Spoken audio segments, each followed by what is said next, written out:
Hey guys, April put a post up in the UFIT members page in relation to some of the motivation towards or effort towards eating tends to go a little bit astray throughout winter, and I think it all happens hand in hand. So if your training intensity is down, your nutrition tends to be down.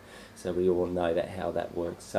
But there's a few other factors at play here, and the most important thing is I will point it towards is fluid intake. So that's and also our days are shorter, so we tend to be less motivated to be active, like waking up a little bit later because you don't want to get out of the covers, and then our days are shortening, so we tend to want to squeeze an earlier morning session in, and then we eat a little bit later. We eat a little bit more throughout the night, or heading in towards the evening. We tend to want to go more wholesome, sort of nutrient dense foods and that as well. So all those things are important. Yes, our metabolism goes up when it's cold because we're trying to keep a little bit warmer, but it's the food choices and the fluid intake that kind of is the biggest issue. So, we said 1 litre per 30 kilos of body weight. That's important. And being a bit stricter with yourself with your fluid intake, it's hard through winter. You don't have the same first mechanism, so you kind of during summer I find it's easy for me. I just smashing water left, right, and centre. But during winter, I've got to be really. I've got to say I falter a little bit during winter to keep the fluid intake. You tend to have a few more coffees. It's diuretic stuff like that. So some of the things that we can do to ensure that we keep the fluid intake and we make the right food choices.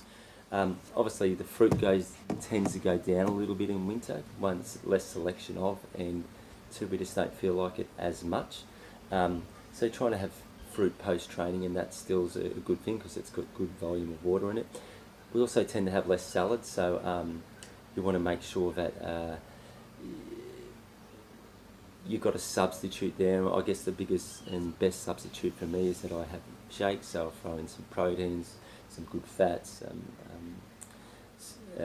avocado, some oils, some chia seeds for fats, and then and obviously the almond milk and coconut milk mixed with water. And then obviously I said protein, then you've got your fibrous carbs, so your zucchinis or cucumbers or something like that. Mix it in with some greens powder and some fruit like bananas and berries or whatever. So blend all that up. That helps keep the volume of water intake up, but also gives you a nutrient dense meal replacement as well. It's just an easy way for me to keep my fluid intake up as well. I still have that in summer as well. The other thing is being really strict, so making sure that you set a guideline for yourself. You might have water in the morning. Make sure you have water again in the evening, and make sure you have water around your training times and all that kind of stuff. What's the other one? Water intake. You tend to less salads. So all those kind of things. You could make some of your meals based around soups. Make some of your meals based around stews. So there's just some options. So you've got soups, stews, having a shake. Still trying to make sure you have your fruit intake around, and just keep an eye on the coffees and all that kind of stuff, and make sure you make good fluid choices, not filling up on 5 coffees a day. Beauty.